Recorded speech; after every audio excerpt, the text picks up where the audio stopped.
making sure everything was okay. And I agree with that. That probably wasn't handled effectively, and that's probably would have been nice for you to have gone through that and been made okay. These are the things that could have happened. Do you mind talking with us about what some of the side effects, the negative side effects were for your body and your health, other than, of course, the rapid vocal cord change, which has kind of, messed with your singing career a little bit, but it looks like you bounced back really well. And luckily you didn't lose your singing voice.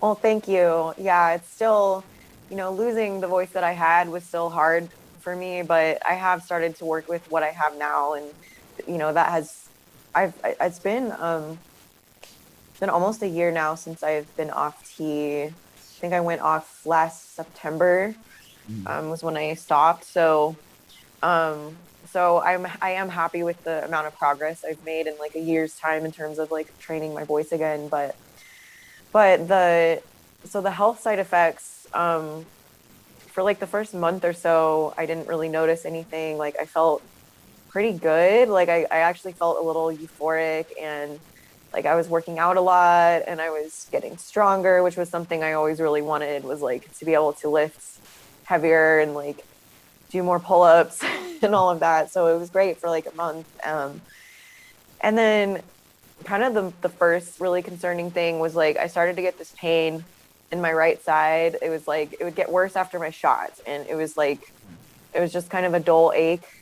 And I was like, this is a little bit concerning, but like sometimes you get like body pains and then they just go away and you're like, okay, hopefully that doesn't come back. So I ignored it for a while, and then I noticed that it would start to get worse if I ate certain foods, like fatty foods. And if I drank alcohol, I would get like sick. Like if I drank a small amount of alcohol, I started to feel like nauseous, and it just kind of got worse from there. Like it got to the point where I was feeling nauseous like 24/7.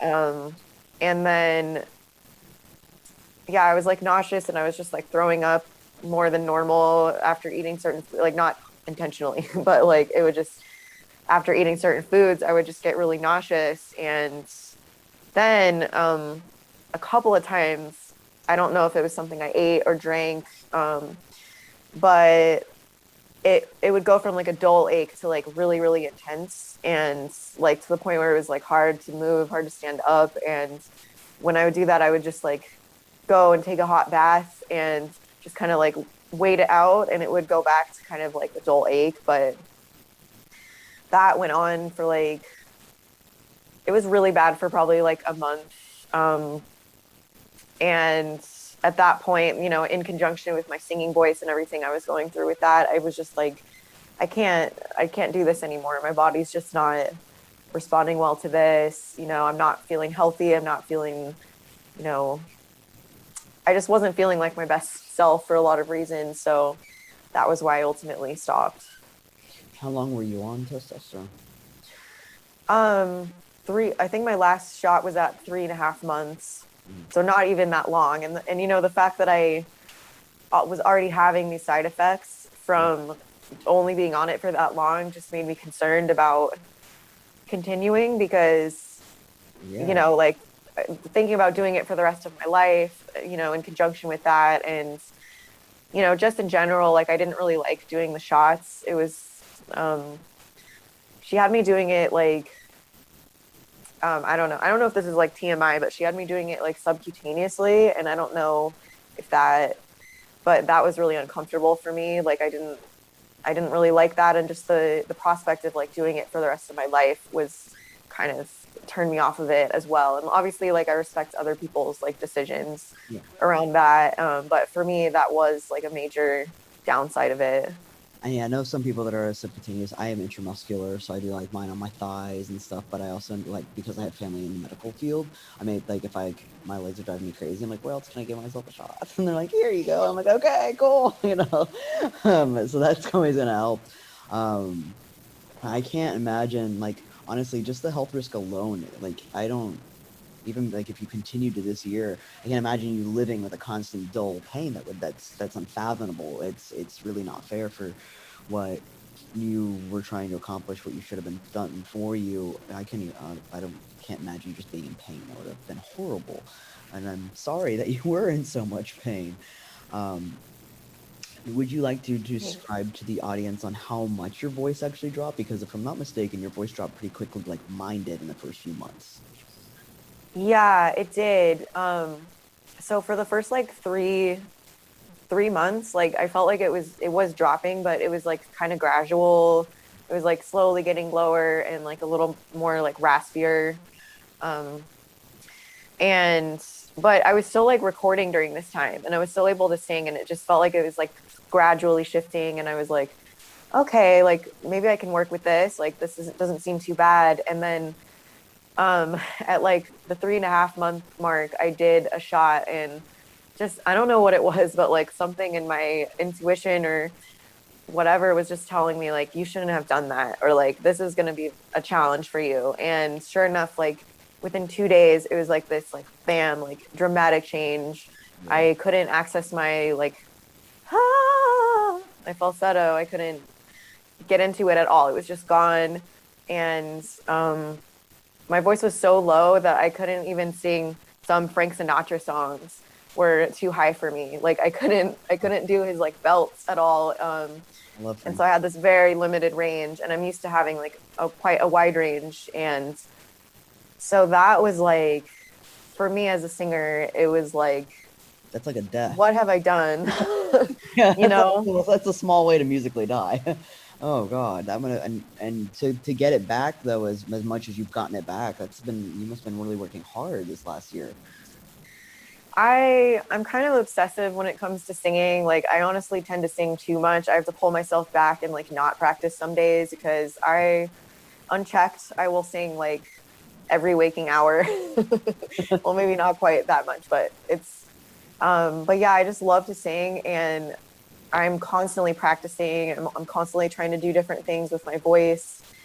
Um, but I think if I was not naturally like that, and like I had to motivate myself more to practice, like I think that I would not have made as much progress as I have. And just, I it's not that I don't think that singers should ever transition. Like I honestly think it's really individual. And for some people that might be the right path for them, and that might be the voice they're meant to have, is their voice like after T. But I definitely think, like, especially someone who's like a vocalist, or someone who is going to use their voice professionally, like a voice actor, public speaker, whatever, like I do think that they should be aware of how fast the change happens, the potential like detrimental effects that can happen to some people. Because I just feel like most like medical professionals, even like vocal coaches, don't know about this stuff. And I didn't know about it. I found out the hard way, but I am grateful for the amount of progress I've been able to make since going off T. Like I didn't know if my falsetto would ever come back. I didn't know there's parts of my voice I can sing in finally now that I thought might be gone forever. So I am extremely grateful for that.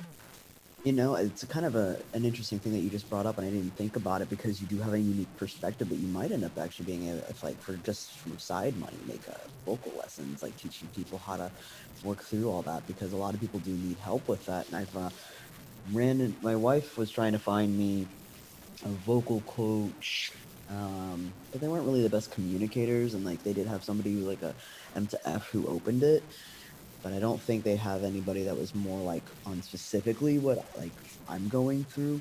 Honestly, my wife says that I'm pretty tone deaf, but I am actually partially deaf, and then testosterone's made me a slightly better singer. Oh, Which nice. is funny. Yeah, it's kind of funny. She's smiling over me, but like in all honesty, it's like I don't think there's enough coaches out there for that. So it's if anybody wants to make some side money, reach out to Cat. I think they'll get some vocal stuff in there. Would you like to talk about what type of music do you actually like to sing, and what do you like to write about? Sure. So I actually started out doing acoustic music and more, I guess, folk music and blues and stuff like that was what I used to do more. And I did record an album that was more acoustic. But last year in 2020, I've always wanted to try making electronic music. So, because that's always been more of like my jam. I mean, I like both, but I've always wanted to know how to do like electronic. So I downloaded FL Studio at the beginning of quarantine, and so I've been working on learning production, and I've collaborated with some other producers as well. And so my EP that's coming out is it's kind of a mixture of electronic pop and a little bit of R&B as well. Hmm, that's Yeah. exciting. I'm really excited to hear that. And by the way, everybody, just to let you know that her information, links to her music, and her social media will be attached to the show notes. So if you are curious, you can definitely find them in the show notes. And I do want to ask you, of course, what I like to ask everybody is if you were able to either talk to your younger self or somebody who was kind of similar into your situation where like they struggled with like certain things like eating disorders and addiction and things of that nature, and they're thinking about transitioning and they weren't 100% sure or things like, what type of advice would you give to somebody who's going through something similar or feeling something similar? Hmm.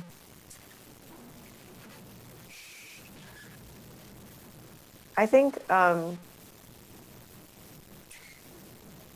think that I would just tell them um, to really do the inner work and um, like the soul searching first, um, and not to feel rushed about the decision because I absolutely believe that this is the case for some people, but I do think this narrative that transitioning as quickly as possible um, and that like going as fast as possible is the way to avoid um, you know suicidal ideation and all of that. Like I do think that might be absolutely valid for some people, but um I also like for me I really wish that I would have focused more on like my inner life and how I was feeling inside and really felt out what was the right path for me instead of just kind of just accepting this narrative of, well, I guess this is my only choice and I'm going to be miserable and I might kill myself if I continue living as a woman. Mhm. Um, and, if someone does do the inner work and then still decides to transition, like, I think that that is totally fine, and that's like the right path for them. But I just wish I would have held off a little more and, um, taken the time to listen to my inner voice because, um, that's the most important thing for me. I completely agree that everybody should definitely work on a lot of things with themselves, and that's what I've been hearing a lot lately. Is even for myself, like it took me a lot of inner work to even accept the fact that I even was transgender. So it's like that's Hmm. like I tell people all the time, my first 6 months of my wife and I dating, she's like, if you ever transition, I'm still gonna love you. And I was like, oh, I'm the closest thing to transgender you're gonna get without transitioning. I was so stubborn. Stubborn is probably should be my middle name. And yeah, and people are like, we don't know how we didn't pick up on it. You'd be like, God, man, if I was a dude, I'd be totally happy. If I was born a guy, I'd be happy. Like it's like that I never accepted and did that inner work for myself. And when I started doing that inner work, and that's when I started realizing like this is what I need to do to be happy. So I think I completely 1,000% agree with that. Whether you're before you transition, I think anything people need to do the inner work because you'd be surprised what happens, what you're going to go through, and things of that nature. For sure, I can't I can't even begin to explain how wonderful that advice is. I really appreciate that. Also, since I know that you have been getting a lot of unique, let's just say, perspectives on some of your videos with TikTok about, you know, detransitioning and talking about the detransitioning, I want to let you know that I am super grateful that you were willing to talk about it. because it really does help our community anyway, because we are all connected, whether we want to admit it or not. We're all literally the human race. So whether we transition or not transition or detransition, we all do still